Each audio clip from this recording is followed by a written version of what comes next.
జాతీయవాద జర్నలిజానికి అసలైన వేదిక నేషనలిస్ట్ హబ్ ని సబ్స్క్రైబ్ చేసుకోండి. నోటిఫికేషన్స్ కోసం బెల్ ఐకాన్ పై క్లిక్ చేయండి.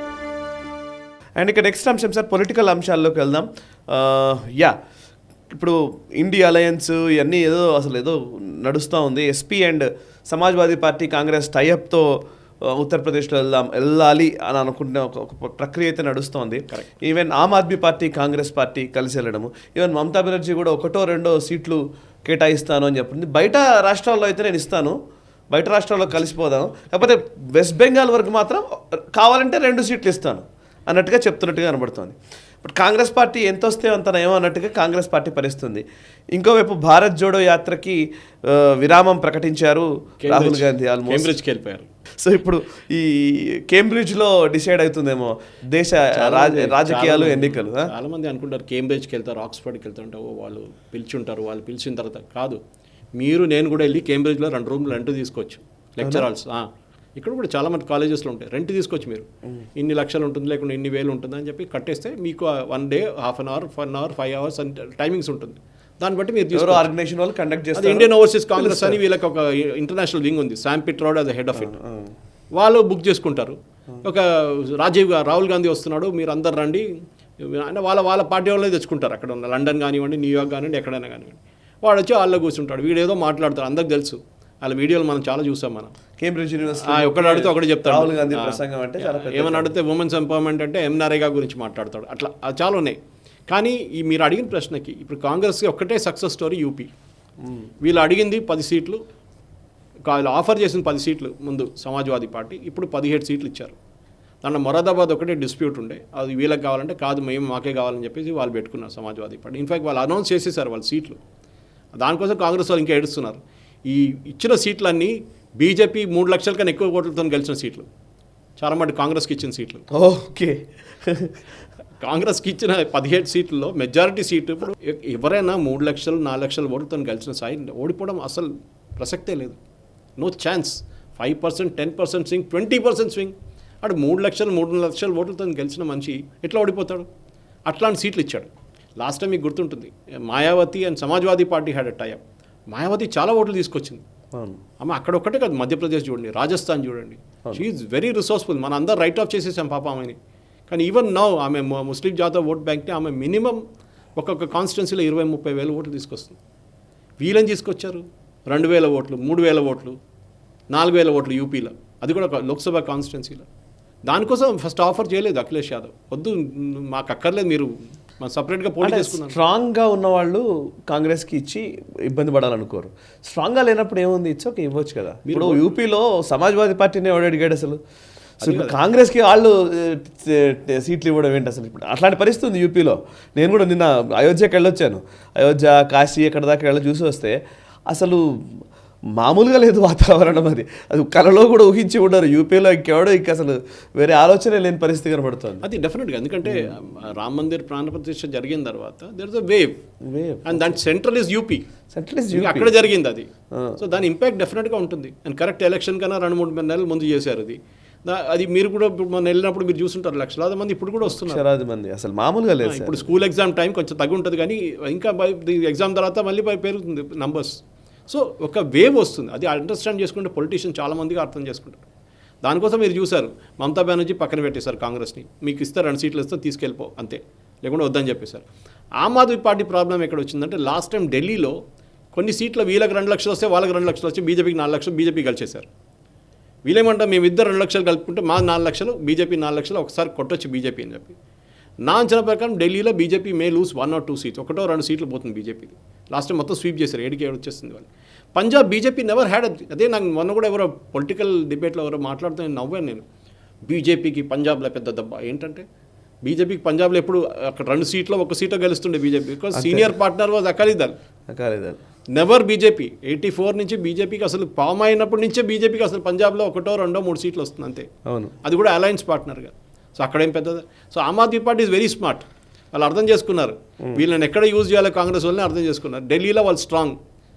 షీలా దీక్షిత్ టైం నుంచి చాలా ఇంప్రూవ్ చేసుకున్నారు, కానీ లాస్ట్ 2 ఎలక్షన్లో వాళ్ళు చాలా కిందకి వచ్చేసారు. వాళ్ళ నంబర్స్ చాలా తగ్గిందనమాట. సో ఇట్లాంటి మనం ఈ టైఅప్స్ సౌత్లో చూడండి, ఏ టైఅప్ ఉంది సాయి గారు? ఏం లేదు. ఆంధ్రాలో ఉందా? లేదు. తెలంగాణలో ఉందా? తెలంగాణ వాళ్ళు రూలింగ్ వాళ్ళు లేదు. కర్ణాటకలో లేదు. ఒక తమిళనాడులో ఒకటే ఉంది. అక్కడ ఆల్రెడీ అలయన్స్ ఉన్నారు వాళ్ళు. మహారాష్ట్ర అక్కడ నడుస్తుంది కొట్లాడున్నారు, మాకు ముంబై నార్త్ కావాలి, మాకు ముంబై సౌత్ కావాలి, మాకు అది కావాలి, ఇది కావాలని చెప్పేసి. విన్నబిలిటీ ఈజ్ ఇంపార్టెంట్ సాయి గారు. మీకు ఇచ్చిన సీటు మీరు గెలవచ్చా లేదా? లాస్ట్ టైం బీజేపీ కూడా తప్పు చేశారు. బీజేపీ ఇచ్చిన సీట్లు, బీజేపీ పోటీ చేసిన సీట్లు, బీజేపీ గెలిచిన సీట్లు చూస్తే 303 వెరీ హై రేషియో. కానీ వాళ్ళ అలయన్స్ పార్ట్నర్స్కి ఇచ్చిన సీట్లు చాలామంది ఓడిపోయారు. అవును. ఈవెన్ మార్జిన్స్ నా దగ్గర అన్ని 500 ఆడ్ సీట్స్కి నా దగ్గర మార్జిన్ మొత్తం లాస్ట్ ఇయర్ ఎలక్షన్ డీటెయిల్స్ మొత్తం ఉంది, 2019 ఎలక్షన్ డీటెయిల్స్. దాంట్లో చూస్తే క్లియర్గా తెలిసిపోతుంది. బీజేపీ పోటీ చేసే సీట్ల పక్కన సీటు బీజేపీ హెవీ మార్జిన్తో కలిసి దాని పక్కన ఉన్న సీటు ఓడిపోయారు వీళ్ళు అలయన్స్ పార్ట్నర్. సో ఈసారి ఆర్ఎల్డీని తీసుకొచ్చారు. దానికోసం రాహుల్ గాంధీ వెస్టర్న్ యూపీకి వెళ్ళలే. అసలు ఆర్ఎల్డీ బీజేపీతో ఉంది ఇప్పుడు. వాళ్ళ దగ్గర ఒక 7 నుంచి 8 నుంచి 12% దాకా లాస్ట్ టైం 20 ఒక కాన్స్టిట్యూన్సీ 22% కూడా వచ్చింది వాళ్ళకి ఓట్స్. వాళ్ళు గెలుస్తారు. ఆ ఓటు బీజేపీకి వస్తుంది ఈసారి. సో బీజేపీ లాస్ట్ టైం కూడా పర్ఫామ్ చేస్తుంది, కానీ బెటర్ యూపీలో పర్ఫామ్ చేస్తుంది. అలయన్స్ ఉన్నా కానీ లేనా కానీ. అది అఖిలేష్ యాదవ్ కూడా చాలా బాగా తెలుసు. అది is a master politician that way. ఆయనకి ఏ సీట్లు గెలవాలి, ఏ సీట్లు ఓడిపోతారని. ఎందుకంటే యూపీలో చాలా సీట్స్లో ఒక 10 నుంచి 14 సీట్లు ముస్లిం మెజారిటీ సీట్స్. అక్కడ బీజేపీ గెలవలేరు ఎట్లయినా, కానీ అక్కడ కూడా గెలిచారు లాస్ట్ టైం. అది ఇంకో మాట. సో అక్కడ అట్లాంటి సీట్లో is taking care of himself. ఎందుకంటే ఆయన రేపు 10 సీట్లు చేతిలో ఉంటే ఒక బార్గెనింగ్ పవర్ ఉంటుంది కదా అని చెప్పేసి అఖిలేష్ యాదవ్ చూస్తున్నారు. కరెక్ట్. అండ్ రాహుల్ గాంధీ భారత్ జోడో యాత్రను ఆపడం పెద్దగా ఇంపాక్ట్ కనిపించట్లేదు. యాక్చువల్లీ నిజానికి ఆయన స్ట్రాటజీ టైంలో యాత్రలో ఉన్నాడు, యాత్ర టైంలో స్ట్రాటజీలో ఉన్నాడు, రకరకాలుగా ఉన్నది. సో ఇప్పుడు ప్రస్తుతం భారత్ జోడోకి సంబంధించిన అప్డేట్ ఏమైనా ఉందా? భారత్ జోడో ఇప్పుడు బ్రేక్, కేంబ్రిడ్జ్కి వెళ్తున్నారు. కేంబ్రిడ్జ్కి వెళ్ళిన తర్వాత వచ్చిన తర్వాత చూద్దాం, వెదర్ బాగుంటే చేద్దాం. ఇంకా చాలా ఇప్పుడు సమ్మర్ స్టార్ట్ అయిపోయింది, వెదర్ చాలా ఇది అయిపోయింది. ఇప్పుడు టైం ఏంటి సాయి గారు? ఇప్పుడు యాత్ర చేయడం టైం కాదు ఇప్పుడు. యాక్చువల్లీ నిజానికి ఆయన లేదు సార్, అట్లా కాదు. అట్లా ఎందుకంటారు మీరు? యాత్ర చేయడానికి టైం కాదని ఎందుకంటారు? అసలు యాక్చువల్లీ ఆయన భారత్ గురించి తెలుసుకోవాలనుకుంటున్నాడు, తిరగాలనుకుంటున్నాడు. ఆయన ఇంకా చాలా వయసు ఉంది. 2024 ఎలక్షన్స్ మీకు నాకు అనిపిస్తున్నాయి, కానీ ఆయనకు ఆ ఇంట్రెస్ట్ లేదు. ఆయన 2024 ఎలక్షన్స్ కాదు, 20 లక్షల ఎలక్షన్ తర్వాత కూడా చేస్తాడు ఆయన జోడో యాత్ర.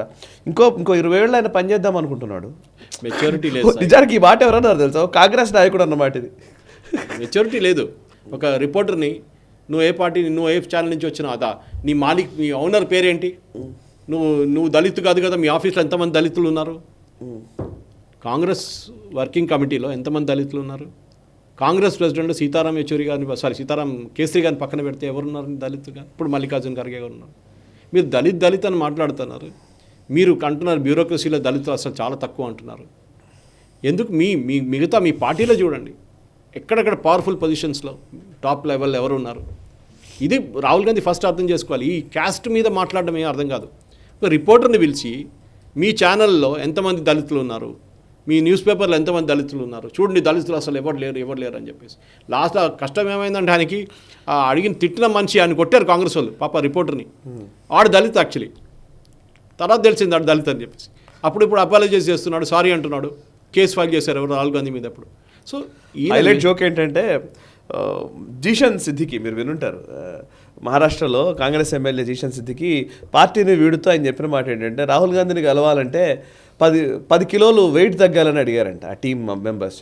నాకు అర్థం కాలేదు. నేను నవ్వుకున్నాను యాక్చువల్లీ. నిన్న ఈ వార్త చదివిన వెంటనే చాలా నవ్వు వచ్చింది. అసలు 10 కిలోలు వెయిట్ తగ్గడం ఏంటి? రాహుల్ గాంధీని కలవాలంటే ఫిట్గా ఉండాలా ఏంటి? ఇదేంటి? ఆయన బాడీ షేమింగ్ అంటున్నాడు. మెచ్యూరిటీ లేదని అదే చెప్తాను సాయి గారు. మీరు ర్యాలీ చేయండి, మీరు యాత్రలు చేయండి, ప్రాబ్లం లేదు. రాజశేఖర రెడ్డి గారు ఇక్కడ చేశారు, జగన్ గారు చేశారు, అన్నామలై గారు చేస్తున్నారు, కేరళలో సురేంద్రన్ చేస్తున్నారు, దానికి ముందు పినరాయి విజయన్ చేశాడు, అందరూ చేశారు యాత్రలు. కరెక్ట్. కానీ యాత్రకు ఒక ఎండ్ ఆబ్జెక్టివ్ ఉండాలి. కరెక్ట్. మీరు యాత్ర చేసిన తర్వాత మీకు బెనిఫిట్ ఏమొచ్చింది? రాజశేఖర రెడ్డి గారు చేసిన తర్వాత ఆయన పవర్లో వచ్చారు, ఆయన పాపం వెయిట్ తగ్గాడు సార్, చాలా బెనిఫిట్ వచ్చింది. సో అదంట. సో ఈ రాహుల్ గాంధీ బెనిఫిట్ ఏంటి? ఎప్పుడు సడన్గా బ్రేక్ తీసుకొని వెళ్ళిపోతాడు. రాహుల్ గాంధీ ఫిట్నెస్ పెరిగింది. Is not serious about it. Is not a serious point. అదే అంటే ఎన్నోసార్లు మీరు లాంచ్ రీలాంచ్ చేసిన తర్వాత కూడా if is not able to do it. Basically 100 years of history ఉన్నటువంటి సీనియర్ లీడర్స్ వెళ్ళిపోతున్నారు పార్టీ నుంచి. కరెక్ట్. అది మిలింద్ దేవరా ఉండొచ్చు, మన వీళ్ళ పార్టీ నుంచి మహారాష్ట్ర నుంచి ఉండొచ్చు. వీళ్ళందరూ వెళ్ళిపోతున్నారు. బట్ ఒకవైపు దేశవ్యాప్తంగా ఒక లెక్క ఉంటే తెలంగాణలో సీఎం రేవంత్ రెడ్డి సుమారు 14 స్థానాలు మనం గెలవాలి అని చెప్పేసి కాంగ్రెస్ పెట్టుకున్నట్టుగా తెలుస్తోంది. అండ్ బీజేపీ గేమ్ ప్లాన్ అంటే తెలంగాణలో ఉన్న పరిస్థితి ఏంటి? ఈవెన్ ఆంధ్రప్రదేశ్ కూడా కొంచెం ఇంట్రెస్టింగ్గా నడుస్తోంది సార్. ఆంధ్రప్రదేశ్లోని వాతావరణం కూడా ఈవెన్ టీడీపీ అండ్ బీజేపీ కలిసి ఆంధ్రప్రదేశ్ 60-40 అంటున్నారు సాయి గారు. ఒక సీనియర్ 60 జర్నలిస్ట్ 60 టీడీపీ అండ్ 40.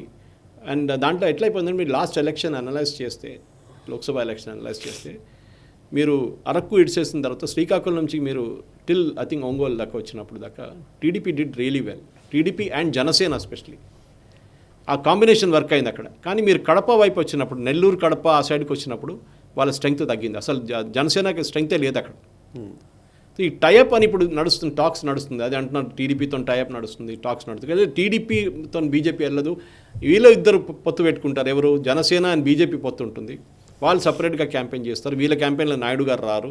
అన్ని ప్రాబ్లం ఎక్కడ వస్తుందంటే దీంట్లో కాంగ్రెస్ ఎక్కడ ఉన్నారు, అది ప్రాబ్లం. సో బీజేపీ వాళ్ళకి వస్తే కదా 2 సీట్లు తిరుపతి కానివ్వండి, కాకినాడ కానీ, విశాఖపట్నం చూసుకుంటారు. వాళ్ళు వస్తే 2 సీట్లు వస్తే మంచిది. తెలంగాణ ప్రాబ్లం ఏంటంటే ఇక్కడ బీఆర్ఎస్ని వీళ్ళు డిసైడ్ చేసుకున్నారు, కాంగ్రెస్ వాళ్ళు once and all fall finish చేసేసేయాలని చెప్పి. అది కాళేశ్వరం స్కామ్ నుంచి మొదలవుతున్నప్పుడు అన్ని కేసులు మొదలైతే, అరెస్టులు మొదలైతే, అన్నీ స్టార్ట్ అవుతాయి ఇప్పుడు. సో కేసీఆర్ని మీరు లాస్ట్ కేసీఆర్ని టీవీలో ఎప్పుడు చూస్తారు సాయి గారు? ఎలక్షన్స్కి ముందే ఆయన అసెంబ్లీకి వచ్చి ఆ రోజు తీసుకున్నారు, దాని తర్వాత గాయబ్. అది ఆయన అసలు రావట్లేదు. ఎందుకు? Is not able to take defeat.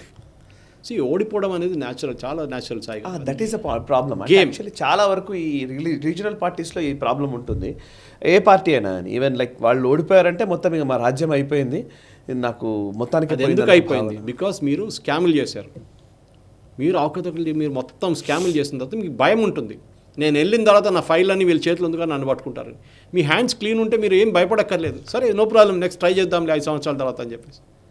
కానీ ఇఫ్ యూఆర్ స్కేర్డ్, వీళ్ళ దగ్గర పోలీస్ ఉంటుంది, వీళ్ళ దగ్గర సిఐడి ఉంటుంది, వీళ్ళ దగ్గర ఇన్వెస్టిగేషన్ అథారిటీస్ ఉంటుంది, వీళ్ళు నన్ను కలిపి మొత్తం తిప్పేసి కొడతారని చెప్పి ఒక భయం ఉంటుంది. అది that is what is KCR's. దానికోసం మేడిగడ్డ కానివ్వండి, మిగతా డ్యాములు కానీ. ఇప్పుడు చూడండి, హైకోర్టు జడ్జ్ అని చెప్పారు. ఆ రోజు నేను మన డిబేట్లో చెప్పాను, మన నేషనల్ స్టాఫ్లో, హైకోర్టు సిట్టింగ్ జడ్జ్ ఎప్పుడు ఇవ్వరు, నెవర్. సుప్రీంకోర్టు జడ్జ్ మర్చిపోండి, హైకోర్టు కూడా ఇవ్వరు. రిటైర్డ్ వాళ్ళని తీసుకోవాల్సి వస్తుంది మీకు. రిటైర్డ్ వాళ్ళని తీసుకున్నప్పుడు మీరు ఏం చేశారు? ఇప్పుడు దాకా కాళేశ్వరం అని చెప్పి రిటైర్డ్ జడ్జిని పెడతా అని చెప్పారు. ఈ రోజు దాకా ఇన్వెస్టిగేషన్ ఎక్కడ దాకా వెళ్ళింది? ఇప్పుడు ఏమంటున్నారు? నేషనల్ డ్యామ్ సేఫ్టీ అథారిటీ వచ్చిన తర్వాత వాళ్ళు ఇన్వెస్టిగేట్ చేసిన తర్వాత మేము చేస్తా అంటున్నారు. మళ్ళీ మీరు మొత్తం సిబిఐకి ఇవ్వచ్చు కదా అట్లా అంటే. సపోజ్ ఇంటర్స్టేట్ దాడి నడిచింది అనుకోండి, స్కామ్ నడిచింది అనుకోండి, దే కెనాట్ ఇన్వెస్టిగేట్. ఇక్కడ ఉన్న పోలీస్ బయటికి వెళ్ళారు. సో మీరు అడిగిన ప్రశ్నకి దీనికన్నా ముందు అడిగారు మీరు, దీనికి ఏమైనా ఉంటుందా, ఎండ్ రిజల్ట్ ఏమైనా ఉంటుందా అంటే లేదు, ఉండదు. ఎందుకంటే కాంగ్రెస్ లీడర్స్ కూడా తక్కువ కాదు కరప్షన్లో, వీళ్ళు కూడా కింగులు. వీళ్ళ జమానాలో జరిగిన కరప్షన్ ఎక్కడ తెలంగాణలో లేదనుకోండి, కానీ చాలా మటుకు మనం చూస్తే ఇక్కడ కూడా రాజశేఖర రెడ్డి గారు, దాంతో జగన్ గారు జైలుకి వెళ్ళారు, అన్నీ మనం చూసింది ఇక్కడ. సో అంటే అప్పుడు ఉమ్మడి ఆంధ్రప్రదేశ్ ఉండే. కానీ కరప్షన్ అనేది it is omni present in every state. ఏదో బీజేపీ వాళ్ళు హిందీలో చెప్తారు దూల్సే దులావు అనే కాదు, వాళ్ళు కూడా ఉన్నారు వాళ్ళు. కానీ level of corruption is different. అది చాలా మనం ఇంపార్టెంట్ పెట్టుకోవాలి. కానీ ఆంధ్ర వైపు 60-40 అంటున్నారు, కానీ ఒక 50-50కి రావచ్చు ఎలక్షన్ దగ్గర వచ్చేదాకా. ఇంకా అక్కడ ఇంకొక ఇంపార్టెంట్ ఏంటంటే అక్కడ స్టేట్ అసెంబ్లీ ఎలక్షన్స్ కూడా అదే టైంలో జరుగుతుంది. సో మీరు 2 ఈవీఎంలు పెడితే మీ 2 పక్కల మీరు ఏం ప్రెస్ చేస్తారు? ఇక్కడొకటి ఏం ప్రెస్ చేస్తారు? అది చాలా ఇంపార్టెంట్. క్రాస్ ఓటింగ్ అనేది జరగవచ్చు, తప్పు కూడా జరగవచ్చు. అక్కడ జరిగిన ఇక్కడ కొట్టేటప్పుడు వాళ్ళు మిస్టేక్ చేస్తారు చాలామంది. ఒకటే మిషన్ ఉంటే ఆ కన్ఫ్యూజన్ ఉండదు మీకు. ఇప్పుడు 2 మిషన్లు ఉంటాయి. దానికోసం కేసీఆర్ గారు 2018 ఎలక్షన్ చేసుకున్నారు. లాస్ట్ టైం 6 నెలలు ప్రీపోన్ చేసుకున్నారు ఎలక్షన్ని. ఎందుకంటే ఆయనకు భయం ఉండే, ఆ లోక్సభ ఎలక్షన్తో వస్తే మోదీ గారు ఫోటో చూస్తారా, మోదీ గారు మైండ్లో పెట్టుకుని అక్కడ వెళ్ళి తామర కొట్టేసి ఇక్కడ కూడా కొడతారా లోటస్కి అని చెప్పి భయం ఉండే ఆయనకి. దానికోసం ప్రీపోన్ చేసుకున్నారు ఎలక్షన్. ఎందుకంటే అసెంబ్లీ ఎలక్షన్లో ఉన్న ఇష్యూస్ చాలా డిఫరెంట్ ఉంటుంది లోక్సభ ఎలక్షన్స్. దానికోసం మోదీ గారు అంటారు క్యాండిడేట్కు భూల్ జాओ, మేరకు ఓట్ కరో, ముజే ఓట్ కరో, ఖతం, ఫినిష్. అది చాలా ఇంపార్టెంట్. సో ఆంధ్రాలో తెలంగాణ 14 అంటారు, వాళ్ళు అన్నప్పుడు 14లో 15వ సీటు మన ఈయన సీటు, ఓవైసీ సీటు. అంటే మిగిలిందంతా 2 కదా. సో బీజేపీకి 2 వస్తుంది అంటున్నారా? కాదు కదా. సో వీళ్ళేమంటున్నారు బీఆర్ఎస్కి వస్తుందా? అది కూడా డౌట్. సో 14 కన్నా I think Congress will finally end up with 8 to 9 seats. వాళ్ళకి కొన్ని పట్టిన సీట్స్ ఉన్నాయి సాయి గారు, లేదని చెప్పలేము. ఒకటి సిద్దిపేట వైపు, నల్గొండ సూర్యాపేట వైపు అక్కడ ఒక బెల్ట్ ఉంది వాళ్ళది. ఖమ్మం వైపు ఒక బెల్ట్ ఉంది. BJP is very strong on seats next to Maharashtra. అది మన ఆదిలాబాద్ కావచ్చు, నిజామాబాద్ కావచ్చు. అట్లాంటి సీట్స్ ఇక్కడ కూడా కొంతమంది. ఇప్పుడు కొండా విశ్వేశ్వరరెడ్డి అయితే is a very strong candidate now, because ఆయన ఉన్న పట్టు దీనికన్నా ముందు ఎంపీగా ఉన్నారు ఆయన. సో ఆయనకి already campaigning on the ground చేసుకుంటున్నారు ఆయన. సో డెఫినెట్గా బీజేపీకి 4 సీట్లు రావచ్చు నా అంచనా. లాస్ట్ టైం వచ్చిన 4 కన్నా 5 కూడా రావచ్చు. That also is possible, very strong possibility. Okay. Zaheerabad వైపు కూడా అటువైపు కూడా చూడాల్సి వస్తుంది, ఎందుకంటే కర్ణాటక ఇన్ఫ్లుయెన్స్ కూడా ఉంటుంది చాలా మంది. లింగాయత్ కమ్యూనిటీ చాలా పెద్ద స్ట్రెంగ్త్లో ఉన్నారు అక్కడ. సో ఓవరాల్ చూస్తే తెలంగాణలో 14 రాదు, 8 నుంచి 9 రావచ్చు కాంగ్రెస్కి. ఇది నా అంచనా సాయి గారు, I may be wrong. Okay, right, కరెక్టే మీరు అన్నట్టుగా ఏదైనా జరగవచ్చు. ఎందుకంటే మీరు అంటున్న లెక్క ప్రకారం కాంగ్రెస్ అండ్ బీజేపీ మధ్యలో వార్ ఉంటుందా? BRS minimise Telangana will be the second beachhead for Telangana for BJP. Okay, కర్ణాటకలో 20 సంవత్సరాల ముందు బీజేపీ ఎక్కడ లేకుండే, ఇప్పుడు బీజేపీ సడన్గా వచ్చింది. సో నెక్స్ట్ ఇట్లనే తెలంగాణలో కూడా బీఆర్ఎస్ని కంప్లీట్గా వైపౌట్ చేస్తే, ఫ్యామిలీ పార్టీ అని వైపౌట్ చేస్తే బీజేపీ ఆ స్పేస్ ఆక్యుపై చేసుకుంటారు, అపోజిషన్ స్పేస్. మళ్ళీ కాంగ్రెస్ బీజేపీ కాంటెస్ట్ అయిపోతుంది డైరెక్ట్గా. ఇప్పుడు రేవంత్ రెడ్డి గారు కూడా అదే అంటున్నారు, ఎక్కడికి అంటున్నారు, మా పొత్తు డైరెక్ట్ బీజేపీతో మేము కాంటెస్ట్, వీళ్ళిద్దరు పొత్తు పెట్టుకున్నారని చెప్తున్నారు. సో మా పోటీ ఏమో డైరెక్ట్ బీజేపీతోని. సో ఆయన కూడా అక్నాలెడ్జ్ చేస్తున్నారు. And he will try and finish off BRS. ఆయన it is in the selfish interest, ఎందుకంటే 2 ఫ్యామిలీ పార్టీలు, ఒకటి కాంగ్రెస్ ఫ్యామిలీ పార్టీ, ఇంకోటేమో బీఆర్ఎస్ ఫ్యామిలీ పార్టీ. సో ఒక్క ఫ్యామిలీ పార్టీ తీసేయాల్సిందే, అదే వీళ్ళు ట్రై చేస్తారు. అండ్ డెఫినెట్గా I think BRS will be the biggest loser in this election. నాకు అసలు ఒక్క సీటు కూడా వాళ్ళు కనిపించట్లేదు ఎక్కడ స్ట్రాంగ్గా ఉన్న సీట్లు. వీళ్ళ దగ్గర డబ్బులు ఉంటుంది, పోలీసు వాళ్ళు ఉంటారు, మొత్తం వాడుకుంటారు కాంగ్రెస్ వాళ్ళు. And definitely they will get about 8 to 9 seats వాళ్ళకి రావచ్చు కాంగ్రెస్ వాళ్ళకి. ఓకే, ఈ వీడియో మీకు నచ్చినట్టయితే లైక్ చేయండి, 10 మందికి షేర్ చేయండి. అలాగే కామెంట్ల రూపంలో మీ అభిప్రాయాలను మాతో పంచుకోండి. Nationalist hub group of channels ను సబ్స్క్రైబ్ చేసుకుని తెలుగునాట జాతీయవాద జర్నలిజాన్ని ప్రోత్సహించండి. ఈ వీడియో కింద ఉన్న బెల్ ఐకాన్ పై క్లిక్ చేయడం మర్చిపోవద్దు.